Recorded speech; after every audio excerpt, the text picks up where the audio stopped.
Et ben on y va. Erev Tov les Koulins, bonsoir, bonsoir.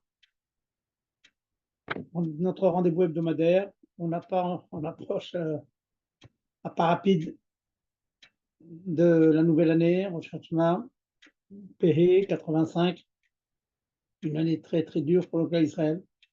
Montrons force dans tous les piliers de la Avoda, sur la Torah, sur la Tfila, sur le Sadim, sur la Tchouva, sur la Géoula, comme on a eu l'occasion d'en parler.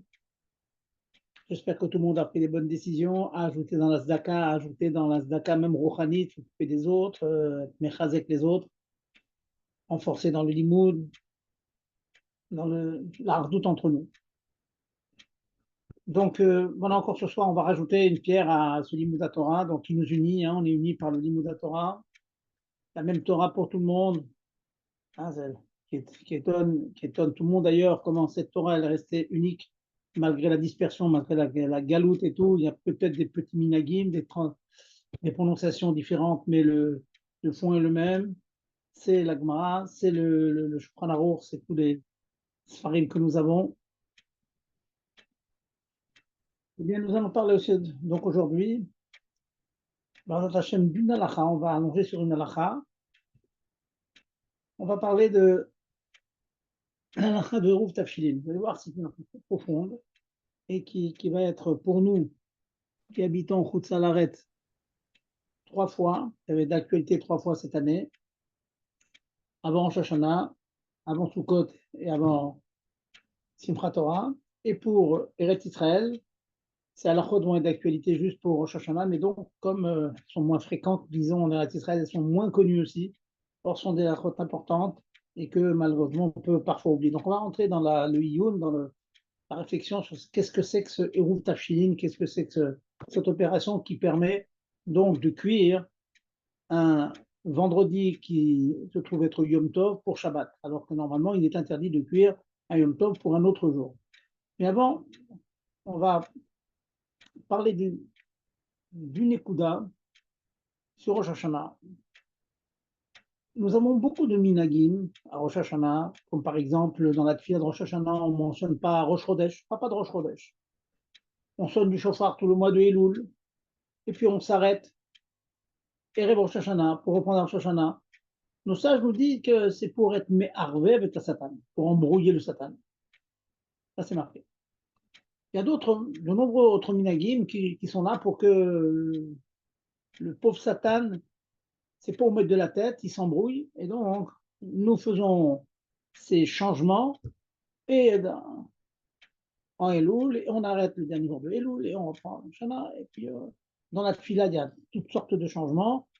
Et surtout, nous dit l'Agmara, je vous lis l'Agmara, Lama tokaim ou mereim keshem yoshvim. Pourquoi est-ce qu'on fait les tiot shofar quand on est assis, c'est-à-dire celles que l'on fait après la bracha, à la choule, vetokim ou mereim keshem omdim. Et puis on le fait pendant la Amida de Moussaf. Pourquoi? C'est l'Agmara qui demande ça. L'Agmara dans Rosh Hashanah. Répond de l'Agmara, Kedé les arvev à Satan. Encore une fois, ce concept, donc vous voyez, c'est un vieux concept depuis le temps de l'Agmara, depuis des milliers d'années déjà. On aimait arvev le Satan. Satan, il ne comprend pas. Et il sonne du chauffard, après la bracha. Et puis il le ressonne encore une fois au moment du Moussaf, et d'après certains minagim, et pendant la Tfila Belachash, et pendant la Chazara du Moussaf. Tout ça, c'est pour embrouiller, désarçonner le Satan. Examinons les mots de Rashi sur cette Gemara qui nous dit, Pirash Rashi, Shelo Yastin, Kesheyishma Israël Mechabebin Metamitzvot, afin qu'il n'accuse pas, Yastin, qu'il ne fasse pas son travail de Satan, lorsqu'il entend le clan Israël qui Mechabem, qui chérit les mitzvot, ou Mistatmim Devarav, et son argumentation pour nous accuser se tait, se ferme, il n'y a plus rien à dire. Donc, ouais, c'est déjà autre chose. Qu'est-ce que ça veut dire embrouiller le tatan, d'après Sorachi?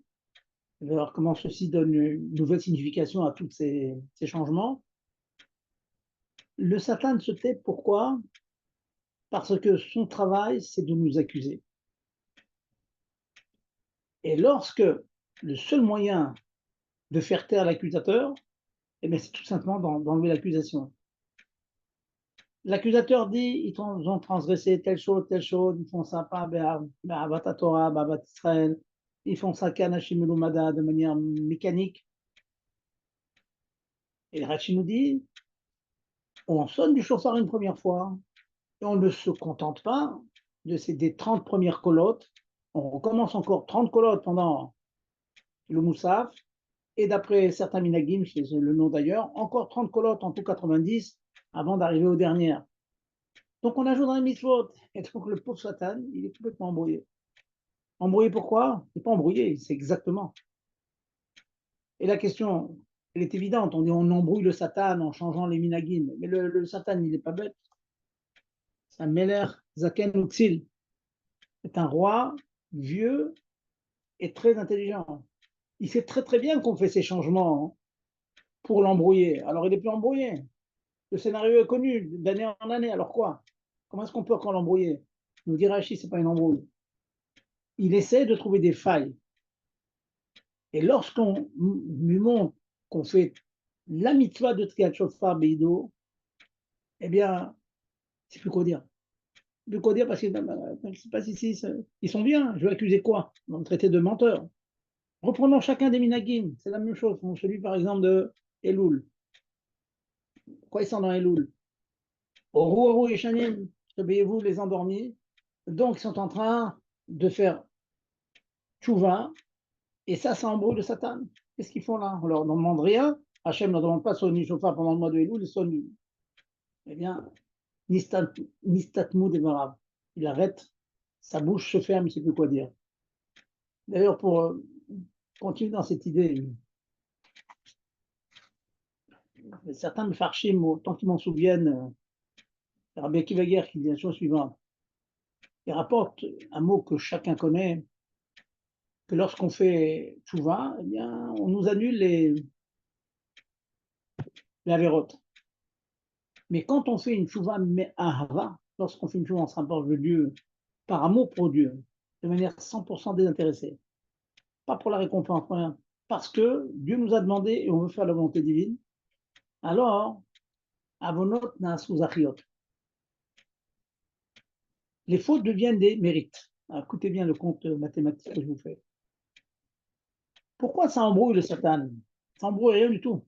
C'est qu'il fait le compte suivant, le Satan. Il est en train de faire le compte des avérotes qu'on a fait dans l'année.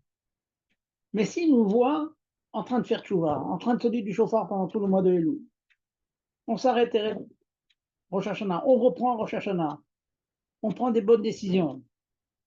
Alors, il fait le raisonnement suivant, mais si je continue d'accuser, je vais ajouter des avérotes.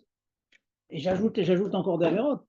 Mais puisque maintenant ils sont en train de faire une tchouva, et c'est possible qu'ils atteignent ce niveau de tchouva mais ahava, une tchouva avec un amour absolu de Dieu, donc tous ces comptes que je suis en train de faire, toutes ces avéros, je suis en train de compter, ça peut devenir des mitzvot. C'est pas seulement que c'est annulé, ça devient des mitzvot. Donc il arrête d'accuser, il dit oh là là, je suis en train d'accuser, mes accusations vont être maintenant une Yosher, ça peut être au contraire des mitzvot pour eux, parce que toutes les avéros qu'ils ont faites, et que maintenant ils font Shuvah Me'ava, ça devient des mitzvot, donc il est obligé de se taire. Parce qu'il sait que chaque mot qu'il ajoute, chaque avéra qu'il ajoute va se changer en mitzvah. Et ça m'embrouille. Très très belle idée, il faut bien assimiler l'idée. L'embrouille du Satan, c'est qu'il a peur que le peuple d'Israël arrive à un niveau de Tchouva Me'ava. Et on y arrive, chacun à son niveau, chacun avec ses efforts.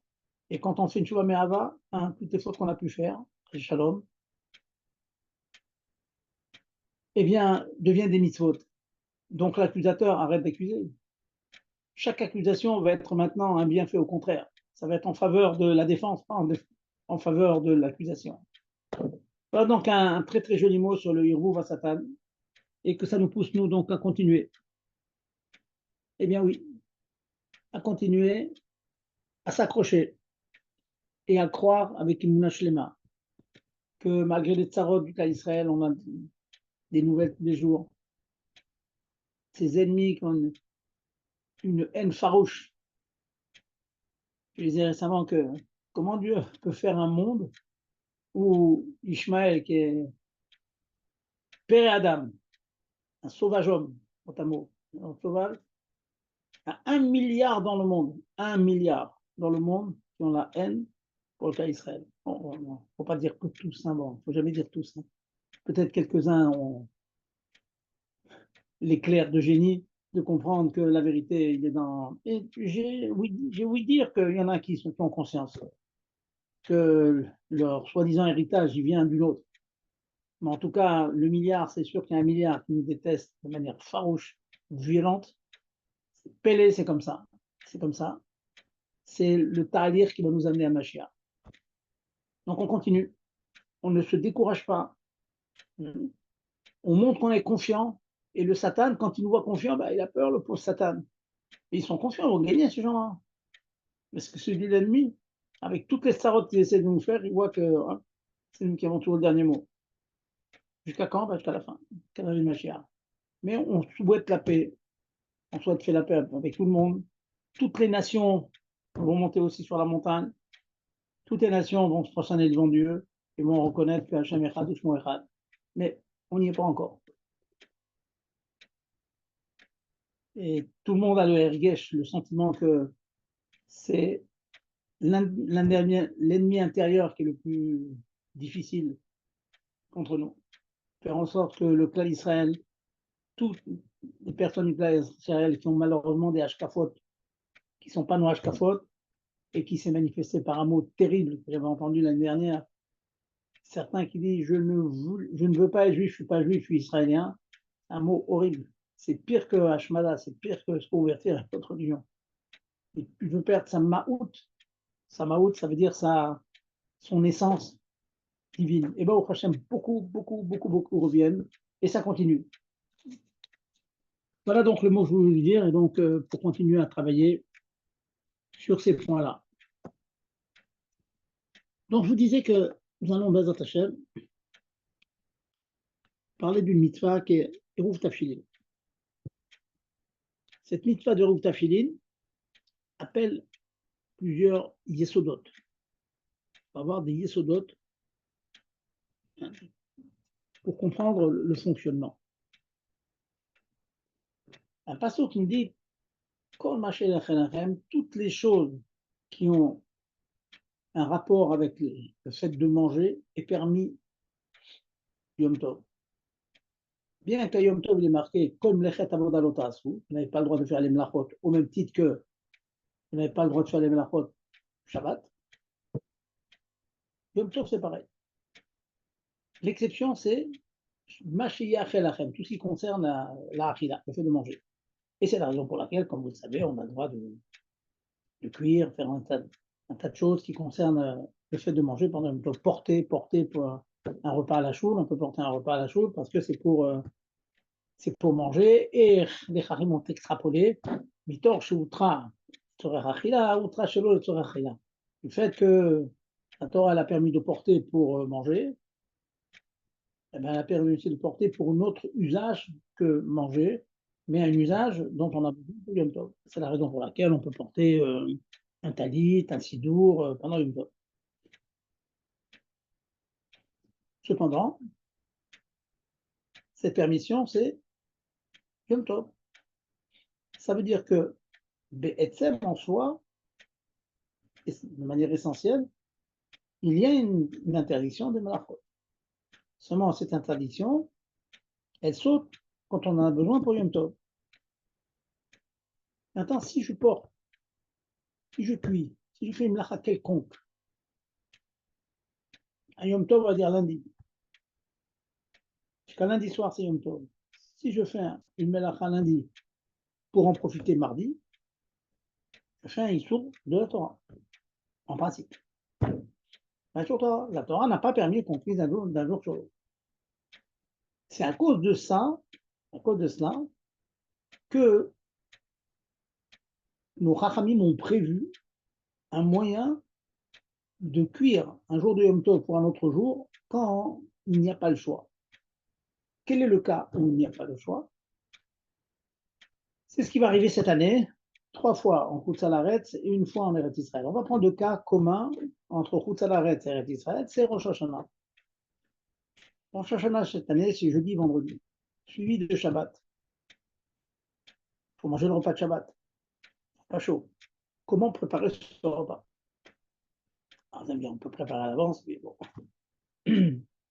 Mais sachez qu'il y a un moyen de préparer un repas cette année, le deuxième jour de Rosh Hashanah, les 2 repas de Shabbat. On a le droit. Mais on a le droit à certaines conditions.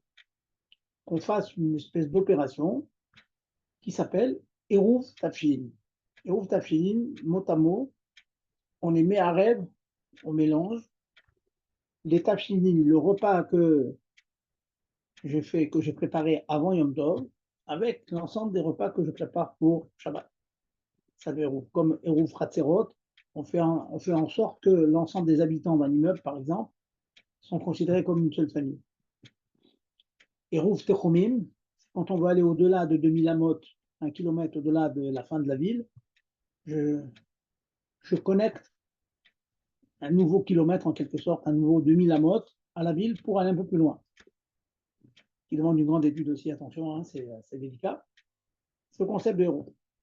Et en faisant cette opération, on a le droit de cuire vendredi Yom Tov pour Shabbat. Et si on a oublié, on ne peut pas. On ne peut pas cuire. On se débrouille, on se fait inviter, on fait autre chose, on ne peut pas. Bon, on verra que dans certains cas, il y a certaines solutions, mais c'est interdit. Alors la question qui se pose, que je vais développer un petit peu, avant d'entrer dans les détails dans le Tafilin, hein, que tout le monde comprenne comment ça fonctionne. La question se pose, comment est-il possible que la Torah interdise de cuire vendredi qui est Yom Tov pour Shabbat, et que grâce à cette opération qui s'appelle faire un Eruv Tafilin, je puisse avoir la permission de cuire? Comment ça marche? D'après, il y a beaucoup de discussions là-dessus. Je vais vous donner donc un derer, le derer qui a été retenu par l'immensité des possibles. Le Morazaken et d'autres. Il n'y a qu'un autre derer que parfois on pourra s'appuyer dessus, on verra. C'est quoi ce derer? Pourquoi? Comment c'est possible que j'ai le droit donc de cuire vendredi pour Shabbat au prétexte que j'ai fait le hérouve? Je n'ai pas du tout expliqué encore comment et pourquoi, comment fonctionne le hérouve. Pas du tout expliqué comment ça. Je suppose que je m'adresse à des gens qui ont déjà fait un hérouve, donc savent ce que c'est. On prend un œuf, poisson de la viande, etc. On fait une bracha, on en parle tout à l'heure. Mais j'explique maintenant le fond du éther. Comment c'est possible qu'on ait le droit de cuire de vendredi et Yom Tov pour Shabbat? La raison en est, nous explique la Gemara, que lorsque l'on cuit, de manière générale en tout cas, un repas vendredi qui est Yom Tov pour Shabbat, dans l'immense majorité des cas, il n'y a pas une interdiction de la Torah. Pourquoi? Voilà que je cuis pour Shabbat, je ne cuis pas pour Yom Tov. La réponse en est que lorsque je cuis, disons vendredi à 2 heures de l'après-midi, dans l'intention de manger le repas vendredi soir, donc Shabbat, un autre jour, il y a toujours une éventualité, une possibilité. Shema isdamen lo orochim. Peut-être que des invités vont venir de manière impromptue, on n'était pas attendu. Et donc, même que cette éventualité peut paraître lointaine, mais elle existe. Donc finalement, quand je cuis un repas de vendredi pour Shabbat, étant donné qu'il y a une éventualité qu'il soit mangé, qu'il soit consommé pendant Yom Tov, la Torah n'interdit pas. Une possibilité, une probabilité même lointaine que je puisse consommer ce repas pendant Yom Tov enlève l'interdiction de cuire pour Shabbat. C'est vrai que dans l'immense majorité des cas, on ne va pas le manger, pendant le vendredi, puisque les repas de vendredi sont prêts, c'est en train de préparer le repas pour Shabbat. Mais il peut arriver qu'il manquait dans les repas de Yom Tov, ou bien qu'il y a des invités surprises qui arrivent. Ça enlève l'interdiction de la Torah de cuire vendredi pour Shabbat. Parce que vendredi pour Shabbat, ça peut être vendredi pour vendredi.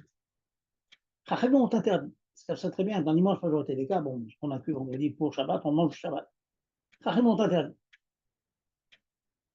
Bon, parce que s'ils permettaient comme ça, sans restriction, dans la tête de chacun, on va avoir l'impression qu'il n'y a aucun problème de cuire vendredi pour Shabbat. Or, il y a oui un problème.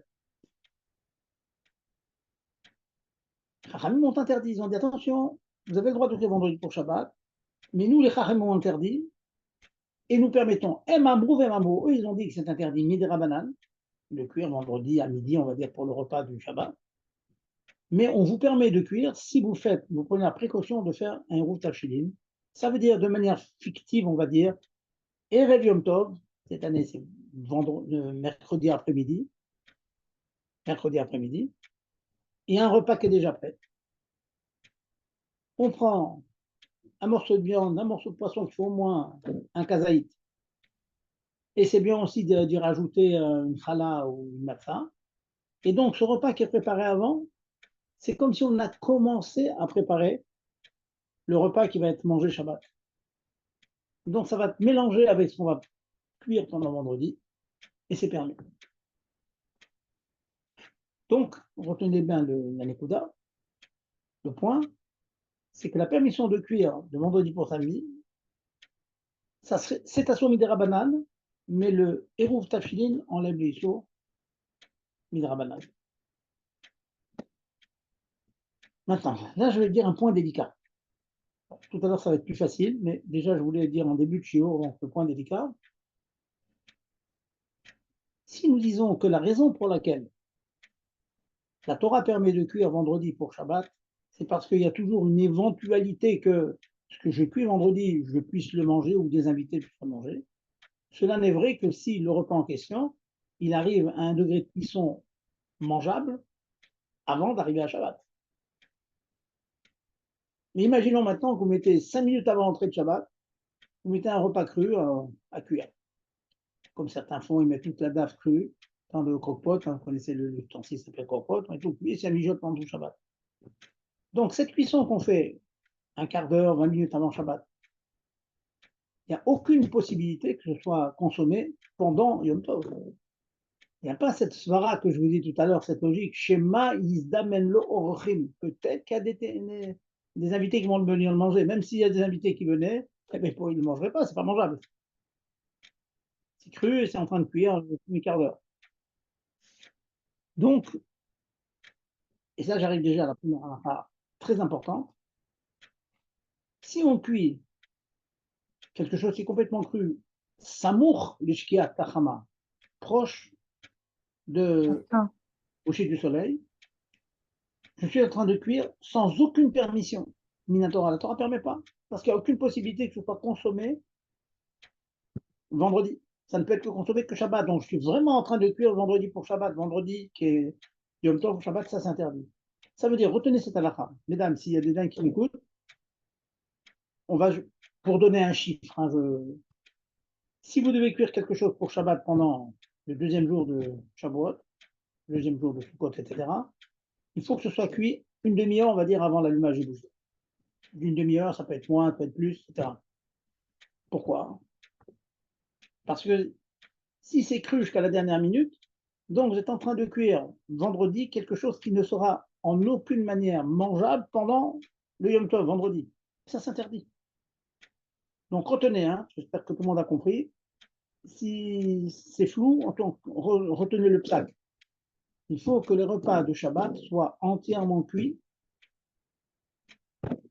à l'entrée de Shabbat. Après, on va voir si c'est cuit un tiers, un demi. Bon, mais déjà l'idée, que tout le monde ait l'idée en tête. Donc, tâchez de faire en sorte que. Donc, ceux qui ont l'habitude, et j'en connais qui ont l'habitude de mettre toute la daffe, les légumes, la viande, etc., dans le croque-pot et ça mijote tout le temps, mettre ça juste 2 minutes avant l'allumage, pendant Yom Tov, c'est interdit. Il faudra mettre tout cela, pour dire un chiffre, une demi-heure, une heure avant l'allumage du bougie, de telle sorte que d'ici une demi-heure, une heure, le repas sera déjà mangeable. Et comme il est déjà mangeable, alors en théorie il est mangeable Yom Tov, donc j'ai le droit. Mais s'il ne devient pas mangeable pendant Yom Tov, le vendredi, ça sera interdit. C'est une halakha que je répète chaque année, les gens comprennent ou ne comprennent pas, mais en tout cas, toujours aux gens, faites attention, même dans, je pense, dans Sechat HaShavua, c'est rapporté chaque année plus ou moins, faites attention que votre repas soit cuit avant l'allumage des bougies. Voilà, ça c'est la première chose. Maintenant, on va rentrer dans les détails. Comment ça marche, comment ça fonctionne chez Inyan du Eruv Tafshilin. Donc, ça consiste en quoi? Prendre un tafshil, quelque chose qui cuit à l'eau, un œuf, viande, poisson. C'est bien aussi, certains disent que c'est pas obligatoire, mais c'est bien, c'est comme ça qu'on a l'habitude, d'ajouter quelque chose qui est cuit au four. En général, on prend du pain. Donc, une challah ou une matzah, un morceau de poisson ou un œuf, et voilà le héros. C'est le début de mon repas shabbatique que j'ai fait avant, et qui va être mit arev mélangé avec ce que je vais cuire vendredi pour Shabbat. Voilà. Et quand on fait ce héros tafshilin, chaque année où le vendredi est un Yom Tov, comme cette année. La raison, c'est ce que je viens d'expliquer. C'est parce que bien que Minatora, je pourrais cuire vendredi pour Shabbat, parce qu'il y a toujours une éventualité que je mange le repas pendant Yom Tov, Chachamim m'ont dit, mais quand même très rare, donc il faut absolument faire un rouge. Quelle maison on prend? Alors, que ce soit clair, n'oubliez pas, le mari doit appeler à son épouse, ou bien il le fait lui-même, ou bien les enfants appellent à leurs parents, et bien ils leur disent, est-ce que l'œuf du héros est prêt, ou le morceau de viande du héros est prêt? Est-ce qu'il y a une challah ou une matzah? Oui, vous mettez ça dans une assiette. Cette année, donc, ça sera mercredi après-midi. On verra jusqu'où va cette halakha-là. Et puis, on fait le hérouv. Le hérouv est une mitzvah. Mitzvah de hérouv, l'ensemble des hérouvines, c'est une des 7 mitzvot des Rabbanan. Il y en a 7. Il y a 613 de Minatora et 7 des Rabbanan. L'ensemble des hérouvines, hérouv tafshil, tout ça, c'est une mitzvah. Ça s'appelle hérouvine. C'est une mitzvah, donc on fait bracha. Baruch ata Hashem, Elokeinu melech haolam, Asher kideshanu b'mitzvotav, mitzvanu al mitzvat hérouv, qui nous a ordonné la mitzvah de hérouv. Vous voyez, on gagne quelque chose. Une fois qu'on a fait cette opération, on met de côté le héros. Et qu'est-ce qu'on en fait? Alors, nous avons dit que c'est grâce au héros qu'on peut cuire le vendredi pour Shabbat.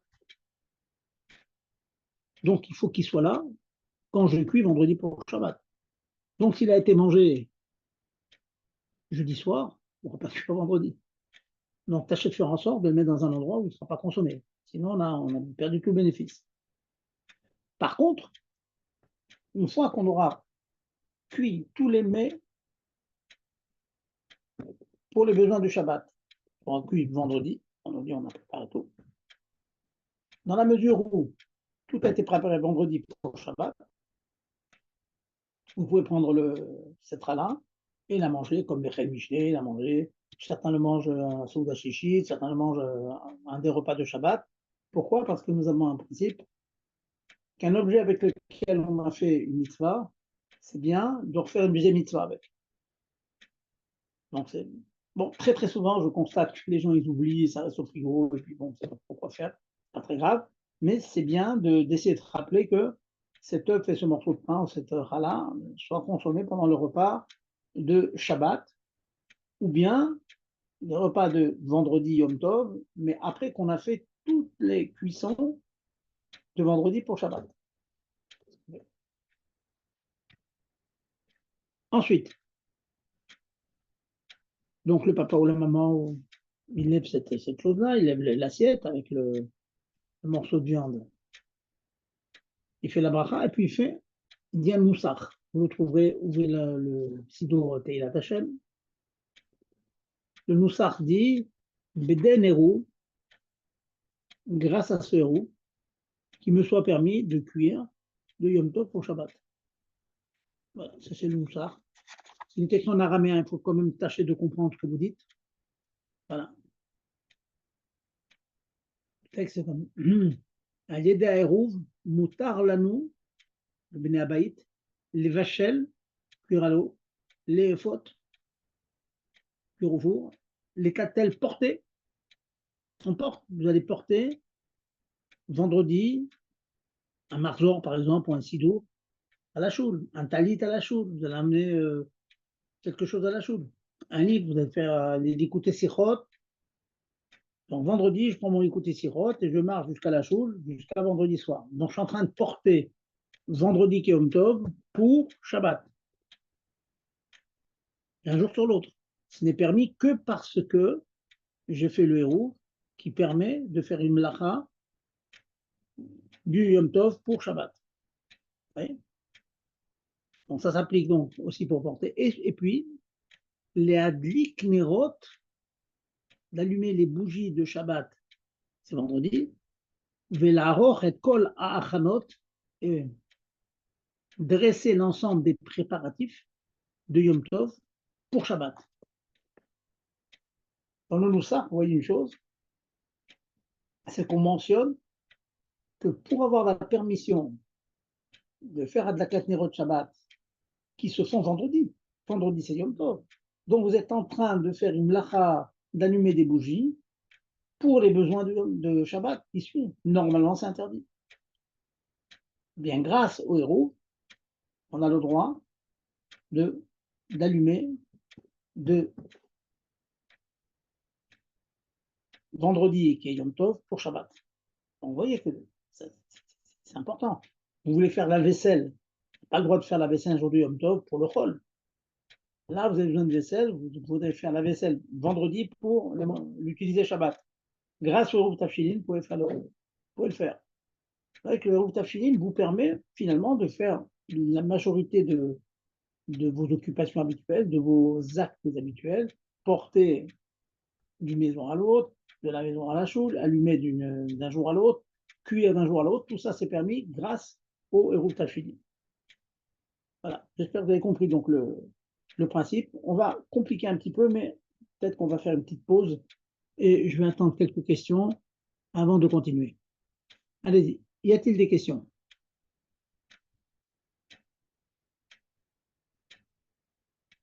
Pas de questions?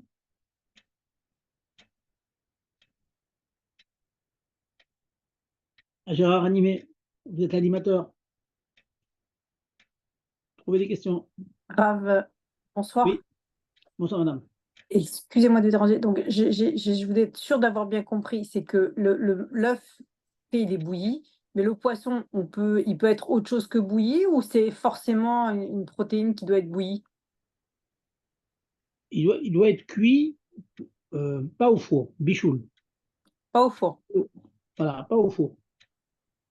Maintenant, attention, si c'est au four, mais dans un jus, ça ne s'appelle pas à fouille, ça ne s'appelle pas au four, ça s'appelle à l'eau. C'est ce que je veux dire. Mais c'est-à-dire, il faut exclure le pain qui est vraiment cuit au four, avec la chaleur du four. Voilà. D'accord. Donc, Donc, si c'est sur une poêle, tout simplement, c'est pas bon non plus. non, la poêle aussi s'appelle bichoul, la poêle. Bon, c'est tigoun, mais c'est que ça ressemble beaucoup à. Finalement, votre mets, il trempe dans de l'huile quand vous le cuisez. On ne parle pas que vous avez mis un millimètre d'huile. Je veux dire, si ça trempe dans l'huile, frit aussi, ça s'appelle cuire aussi, oui, ça marche. D'accord. Merci beaucoup. Voilà. Alors, donc, autre question, allez-y. Quelques questions encore. Continuez, pas d'autres questions?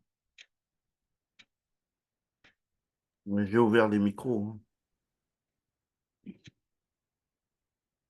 Vous savez que dans. Il ne faut pas être gêné pour poser des questions, monsieur. C'est intéressant, j'ai décidé de vous faire ce chiot parce que Eruv Tafshilin, les gens, bon, je pense à quelle Acharia, ils disent, ah, on est sommaire sur le Rav, on ne le fait pas, le Rav il fait pour nous, etc. Donc, j'ai constaté une grande négligence. Et c'est bien, bien dommage parce que c'est vraiment, vraiment une mitzvah des Rabbanan, des mitzvahs des Rabbanan. Et vous allez voir les détails que je vais donner, il y a des cas où on peut être vraiment en difficulté pour faire peut-être même Chad Shalom à une sourate Torah. Donc, il faut bien, bien connaître ça. Pas qu'on a connu, bon, c'est très simple. Bon, alors,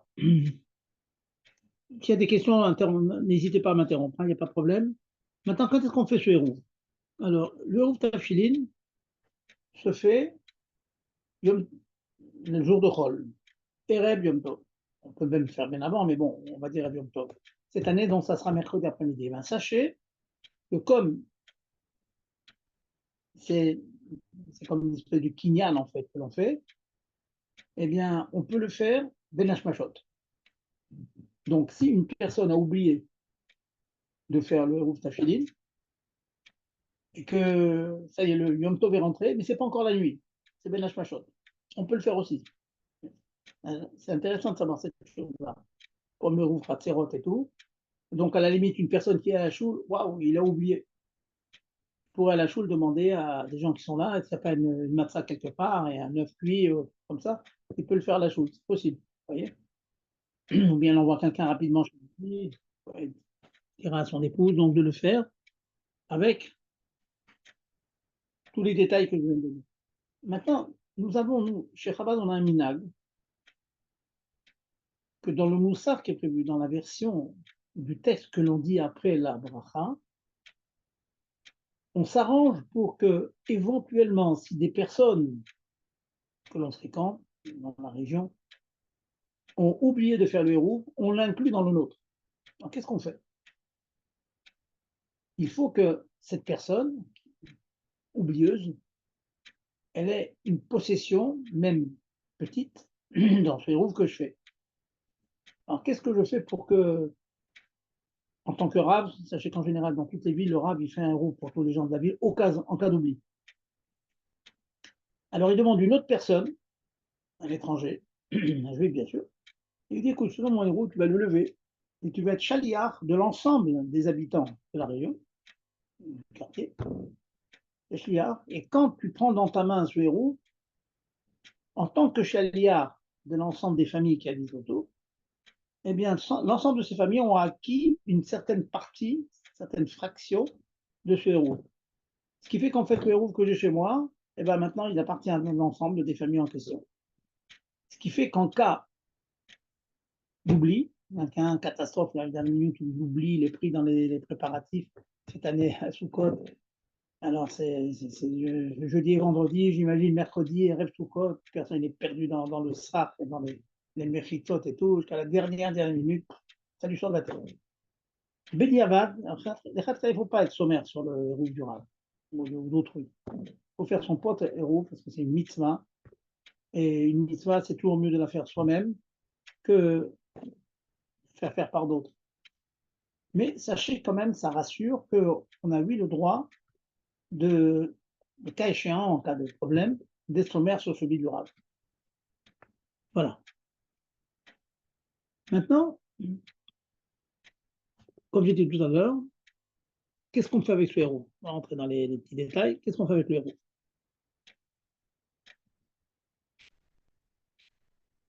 On a fait une mitzvah avec, c'est bien d'en faire une deuxième. Tâchez de l'utiliser pendant les repas de Shabbat, si possible. On fait deux mitzvot avec. Et si, comme j'ai dit tout à l'heure, il a été mangé vendredi, où on est censé préparer les repas de vendredi pour Shabbat, il a été mangé. Mais s'il a été mangé, on ne peut pas cuire. Pas 36 solutions. Il faut se faire inviter chez les voisins, manger des choses qui n'ont pas besoin de cuisson. C'est bien embêtant. Il y a quand même le cas, ça dépend de l'heure à laquelle on a mangé le héros, mais disons qu'il a été mangé avant la cuisson du repas, disons du vendredi midi. Et le vendredi midi, la maman a prévu, allez, un gros plat de riz à la viande avec des légumes. Eh bien, il est permis, dans la même fatigue, il est permis, au lieu de cuire, disons, 1 kg de riz, il fera cuire 2 kg de riz, dans la même casserole. Il faut faire cuire 500 grammes de légumes, faire cuire 1 kg de légumes. C'est-à-dire doubler les quantités du repas, mais en fait, il est en train de cuire son repas du vendredi, sachant que ce qui va rester, et il va rester, sera le repas du Shabbat. c'est une ruse, c'est une harama qu'on permet en cas de problème. Oui.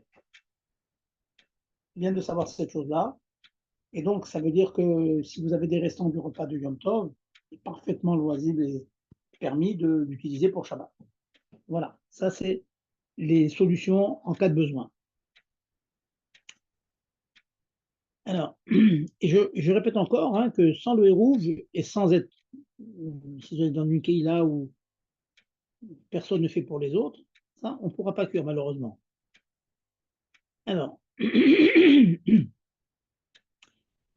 maintenant, je voudrais revenir sur la halakha dont j'ai parlé tout à l'heure, à savoir que quand vous préparez le repas, tâchez de faire en sorte que le repas soit complètement cuit avant l'entrée de Shabbat. Maintenant, je dis entièrement cuit. Vous vous souvenez que nous avons étudié, alors je fais une petite parenthèse, dans une Chot Shabbat, qui nous est permis de laisser un repas, le mot technique c'est de faire Shehiya Erev Shabbat. Shehiya, ça veut dire laisser un mets sur un feu qui n'est pas couvert, ne pas garové kato. Vous ouvrez la gazinière, vous ouvrez le gaz, vous mettez le repas de Shabbat dessus, sans couvrir du tout, n'est pas couvert. C'est permis à la condition que le repas soit cuit à un tiers. En principe, c'est ou un demi ou un tiers. Ce qu'on appelle qu'il soit arrivé au degré de cuisson qui s'appelle Mevouchal Kimachal Ben Drosai. Il est cuit comme un brigand de l'époque, mangé, c'est-à-dire à moitié cru. C'est cru. Pourquoi? Parce que quand c'est cuit comme ça, un tiers à la moitié, c'est déjà mangeable. Donc finalement, quand je mets, imaginons que je mette une demi-heure avant l'allumage des bougies, je vais mettre le repas. Donc une demi-heure, on va dire que pendant la demi-heure, ça va être cuit entre le tiers et la moitié. Dans la mesure où c'est cuit déjà le tiers et la moitié, pendant Yom Tov, donc ça devient apte à être consommé pendant Yom Tov. Donc si vous êtes en retard, vous allez évaluer, alors je rentre dans les comptes maintenant. Si vous êtes en catastrophe, vous n'avez pas encore cuit, voilà, il faut absolument mettre toute la table sur la plata ou sur un feu qui est déjà allumé. Vous avez le droit de le mettre tardivement, à condition d'évaluer qu'à l'entrée de Shabbat, il y aura déjà au moins le tiers du repas qui sera cuit. C'est délicat. Hein. Je sais bien que certaines vont me dire, oui, mais oulala, tout ça c'est dans les temps anciens. De nos jours, tout est prêt plus ou moins, tout est dans des congélateurs, etc. Et on tire ça à l'heure voulue et puis on réchauffe. Je sais que c'est comme ça, mais il y a quand même des gens qui sont encore maquides qu'un repas frais, on va dire, qui cuit vraiment pendant Yom Tov ou Shabbat, il est meilleur qu'un repas déjà cuit et puis congelé. Bon, en tout cas, voilà la solution. Maintenant, pour conclure donc cette mitzvah, je vais donc vous faire, après tous ces détails que j'ai donnés, je vais vous faire en quelques phrases qu'est-ce que c'est le héros. C'est tout simplement un morceau de viande, de poisson ou un œuf, une challah ou une matzah, préparé mercredi, mettre dans une assiette, lever l'assiette, faire la bracha al mitzvah terou, dire le texte marqué dans le ciseau, à savoir que grâce à ce rouge, je peux cuire, porter, allumer les bougies d'un jour sur l'autre. Je fais attention qu'il ne soit pas consommé avant d'avoir cuit tous les repas shabbatiques pendant vendredi, qui est un peu. Si j'ai pris toutes ces précautions, j'ai le droit de cuire, à condition que je cuise, comme j'ai dit, un petit temps avant la shkia, avant l'entrée de Shabbat. Il est bon de manger ce héros dans les repas shabbatiques. On a fait Donc on a fait déjà une mitzvah avec, on va refaire une deuxième mitzvah. Et en faisant tout cela, on a l'immense mérite, d'avoir fait une mitzvah comme la Torah le veut et comme les Chachamim veulent. C'est pas pour rien que les Chachamim ont décrété une bracha, Baruch Ata Hashem Ad Mitzvah Terou, montrer comment l'importance de ne pas négliger, c'est bien ça, se pénétrer de ce concept, de ne pas négliger la Gdushat Yom Tov. Sachez que Yom Tov, c'est très très chachou. On ne peut pas faire n'importe quoi Yom Tov, on ne peut faire que des choses qui sont Shaykh Yom Tov, qui ont un rapport direct avec Yom Tov, et pas pour le lendemain. Il y a des cas d'exception, quand c'est Shabbat, il faut bien faire quelque chose pour Shabbat, certes, mais vous voyez qu'avec toutes les précautions que l'on a prises et dont j'ai parlé cette fois. Allez, encore une ou deux questions, et on passe à autre chose. Rebonsoir, Rav. Est-ce qu'une femme, elle peut faire le hérouv? Oui, absolument, madame. Elle peut le faire à la place de son mari? Alors attention, il est évident que la femme, pour sa maison, elle peut faire un héros. Oui. C'est-à-dire, vous êtes Ishtok et Goufo, donc vous faites ça pour la famille, donc vous pouvez faire le héros, le lever, il n'y a aucun problème. La question qui se pose, c'est que si vous faites le héros avec le Moussar Chabad, on fait acquérir à l'ensemble des gens de la région, c'est pas évident. C'est pas évident parce que quelque part, quand la femme lève, c'est comme si ça revient au mari, donc elle n'est pas vraiment shloucha. Donc il y a un problème à ce niveau-là. Mais si vous faites le héros pour votre famille, votre mari n'est pas là, vous pouvez le faire, il n'y a aucun problème, avec la bracha et tout. Ah, génial. Et petite question, c'est vrai que là, vous avez dit que quand on mettait le repas donc, sur la plata pour Shabbat, il faut qu'au moins il soit clair et il soit cuit à un tiers. Et un peu avant, quoi, pour que ça soit cuit et pour pouvoir être mangeable. Il y avait une halakha aussi qui disait qu'on pouvait aussi mettre sur la plaque quelque chose qui n'était pas cuit, mais ne pas y toucher, juste Oui. avant Shabbat. Mais ça, c'est pas possible, cette halakha-là. Quoi qu'il en soit, même si on touche pas la marmite, on la laisse de côté comme d'habitude. C'est vrai, je confirme ce que vous dites. Si le feu en question est couvert et dans la plata, le plata est considéré comme un feu couvert, il est parfaitement permis, Erev Shabbat, de laisser la daf, la viande tout crue et qui va cuire pendant Shabbat. C'est permis. Le point qu'on a, pourquoi je suis revenu là, longuement là-dessus tout à l'heure, c'est que ça, c'est pas permis quand vendredi, c'est parole, c'est Yom Tov. D'accord. Vous voyez? Parce que en cas un Shabbat normal, il est parfaitement permis de faire un acte Erev Shabbat, que la mlacha va se finir Shabbat, aucun problème. Vous mettez tout cru 2 minutes avant Shabbat, ça cuit pendant Shabbat. Le problème, si vous faites ça 2 minutes avant l'entrée de Shabbat, pendant Yom Tov, donc vous êtes en train de cuire Yom Tov pour Shabbat. Et ça, c'est interdit. Quand c'est un jour de Chol, vous pouvez cuire Chol pour Shabbat. Mais quand vendredi, c'est Shabbat, c'est Yom Tov, vous êtes en train de cuire Yom Tov pour Shabbat. Et ça, c'est interdit. C'est pour ça que je dis, ça ne sera permis que si vous mettez votre repas suffisamment tôt pour qu'il arrive à un niveau de mangeable, auquel cas, puisqu'il arrive à un niveau de mangeable, il y a toujours cette logique que peut-être des invités vont venir le manger tout de suite et ça sera permis de le cuire pendant Yom Tov qui est vendredi. Vous voyez la nuance? Donc, en fin de compte, si je le mets genre en début d'après-midi, forcément qu'il sera un petit peu cuit. Donc, il n'y aura pas de problème. Une demi-heure, 1 heure, il n'y a aucun problème. Une demi-heure, 1 heure, il n'y a aucun problème. Même pas en début d'après-midi. C'est à vous d'estimer Oui, au bout de combien de temps le repas sera mangeable, c'est tout.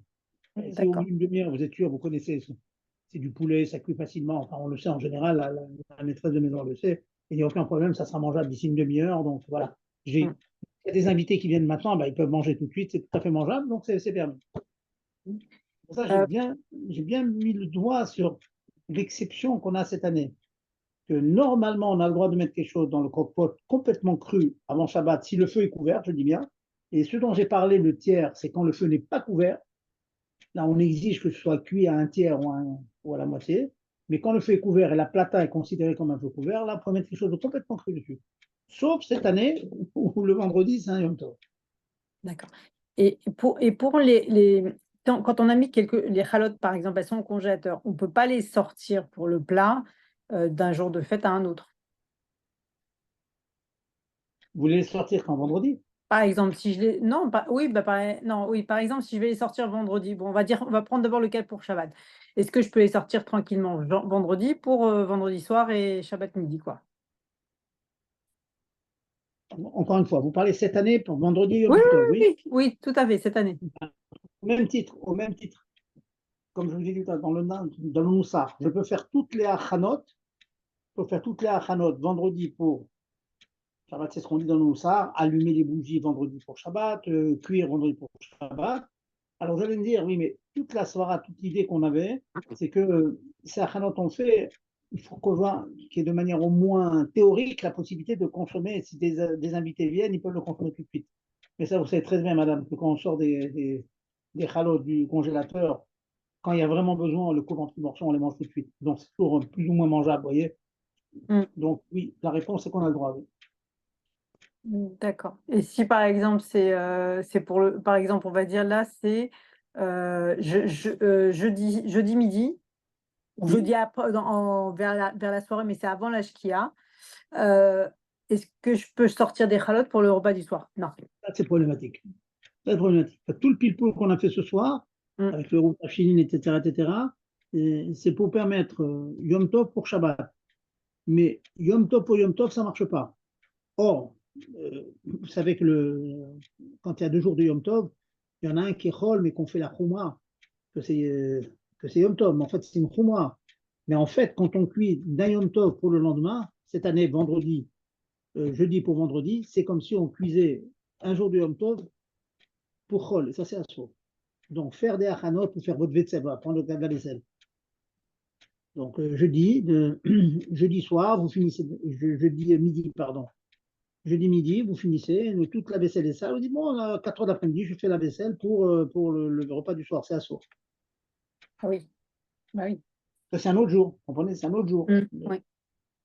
Donc, est-ce qu'on peut tricher un petit peu alors pour les chalotes, on les sort le jeudi matin et on en sort un peu plus et on se dit voilà, c'est pour le repas de midi, mais en fin de compte, on sait parfaitement que ce sera aussi pour le soir. Oui, c'est un petit peu comme la rama que je vous dis tout à l'heure. C'est que vous faites un repas avec les doubles quantités de kilos de résultats. Oui, C'est ça. parce qu'en fait, quand vous sortez 4 halotes au lieu de 2, chacune des 4 halotes peut être consommée, en fait. C'est Oui. après, nous, on choisit laquelle, mais chacune est consommable. Donc, en potentiel, chacune, je peux dire que je l'ai sortie pour tout de suite. Ça marche, ça aussi, madame. Sortir un peu O- plus. Il ne faut pas Ok. que ce soit trop visible, soit vraiment visible, qu'on fait vraiment la chose d'un jour sur l'autre. Mais comme il y a une possibilité que ce soit utilisé tout de suite, c'est moutard. C'est toujours la même idée, si vous avez bien compris, c'est toujours la même idée. Mm. C'est que puisqu'il y a toujours une éventualité que des invités pourraient venir et le manger, donc ça enlève les sur Torah. Alors, je vais vous poser encore excusez-moi, je prends le monopole là.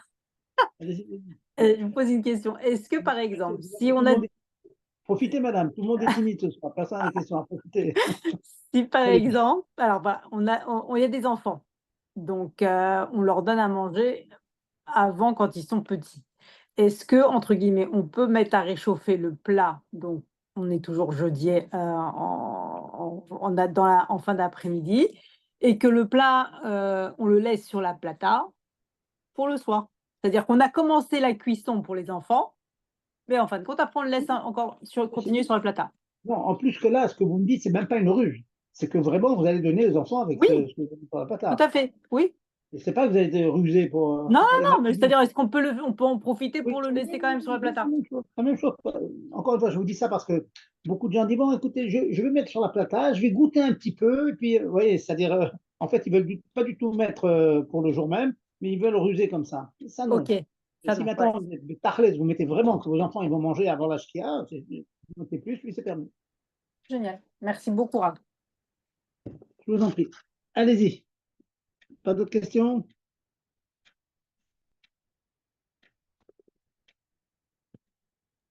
C'est juste bonsoir. Bonsoir. Allez-y. Donc, en fait, là, jeudi pour vendredi, il faut attendre que les bougies elles soient allumées pour mettre les chalotes si elles vont au congélateur sur la plata ou autre. C'est ça que ça veut dire? Il faut attendre la shkia, il faut attendre la nuit, attendre qu'il fasse Voilà. nuit. Vous êtes en train de les réchauffer, etc. Vous êtes en train de sortir du congélateur, faire un vrai assez de réchauffage, etc. Si vous le faites pour le jour même, il n'y a aucun problème. Mais si vous le faites comme machana, comme préparation d'un jour à l'autre, c'est interdit. Donc, c'est quoi qu'il faut attendre? L'allumage des bougies ou la shkia? C'est quoi le moment où on peut le faire? Non, à la vérité, il faut attendre la nuit pour ça. Attendre Il la faut nuit. attendre la nuit. Ok. Attendre la nuit. Les mettre sur la plata, il faut attendre la nuit. Parce que vous savez pourquoi? Parce que après la Shkia, ça fait Kiyum, ça fait Laïla. D'accord. On doute si c'est la journée précédente ou la journée suivante. Alors, dans le doute, on attend, on doit faire une préparation, on attend la nuit. C'est le même problème qu'on a les Zdarim de Pessah. Les mamans, elles Ouais. attendent des patientes, on attend la nuit pour laver la vaisselle et remettre le deuxième céder, vous voyez? Parce que la Shkia, On a, c'est on a encore. oublié ça ici en Israël. On a passé vraiment des 2 jours, 3 jours comme ça. On a Ouais, oublié. c'est On a oublié. pour ça. C'est intéressant ce que vous me dites parce que je ne voulais pas le donner ce chiot. Il dit, mais Eruv Tachilin, ça n'existe pas pour Israël. On m'a dit, pas du tout. Cette année, c'est Rosh Hashanah, il y a Eruv Tachilin. Au contraire, c'est l'occasion de leur enseigner ces halakhot qui sont rares en Eretz Israël. Mais en Chutz La'aretz, c'est très, très fréquent. Hein, très fréquent. Hein. Ouais, Presque toute l'année, on fait Eruv Tachilin. Oui, absolument. ouais, ouais. Et une deuxième chose, juste, Stam, on a mangé la challah du héros vendredi. Et comment pour les bougies de Shabbat, parce que ok, on peut pas cuisiner, la cuisine, tout ça, j'ai compris, mais pour le reste, Bon, alors là, vous demandez Bédiabat. Quelqu'un, il a oublié, il a mangé, donc il n'a pas le droit de cuire. Alors, dites-moi quoi? Alors, il ne va pas allumer les bougies, c'est ça que vous demandez. ouais, c'est Alors, ça. c'est une bonne question, la vérité, c'est une bonne question. Les post-it parlent de ça. Ils disent que, sans rentrer dans toute la souga, il y a d'autres chitos dans la Gemara, etc., qui disent que Beshat Adachak, on a le droit quand même de faire un jour sur l'autre. On ne s'appuie pas sur ces chitos, mais pour l'allumage des bougies, on s'appuie sur ces chitos. On ne va pas se priver d'allumer parce qu'on a oublié le héros. Surtout, bien le point, c'est que vous savez très bien que quand on allume les bougies 18 minutes avant la Shkia, on en profite tout de suite. Tout de suite. Donc, il y a une ana pendant Yom Tov, si je peux dire, vous voyez. Quand on cuit quelque chose, non, ça, je cuis, si vous mettez du cru, c'est immangeable dans la demi-heure qui suit, vous voyez. Par contre, la bougie, dès qu'on l'allume, on en profite tout de suite. Donc, c'est pour ce qu'ils me disent, qu'il y a un tas de dire qu'on peut l'allumer, parce que Ah, finalement, même que le but, c'est c'est d'éclairer le instantané. repas du soir, mais je l'utilise tout de Ok. suite. Donc, c'est permis. C'est c'est instantané, j'ai compris. Voilà. Ça, c'est l'idée Ok, pour les bougies. merci. D'autres questions?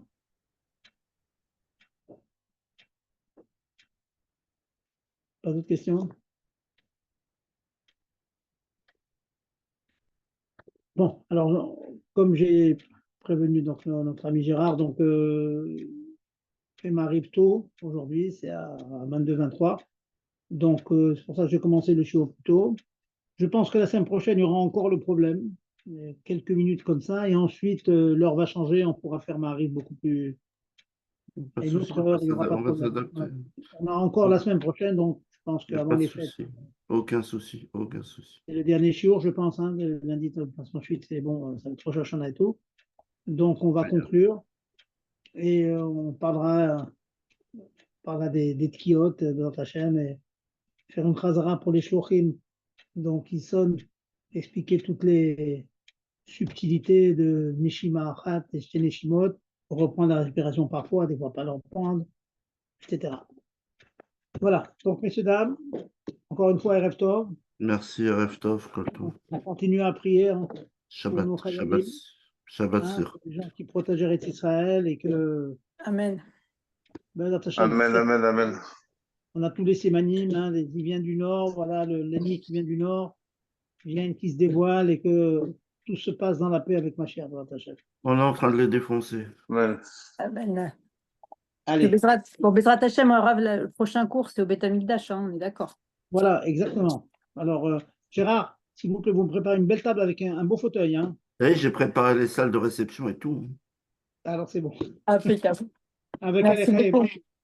Allez, Koto, bonne année. Si va Tova à tous. Je dirais Bonne Rav. Shabbat Tov.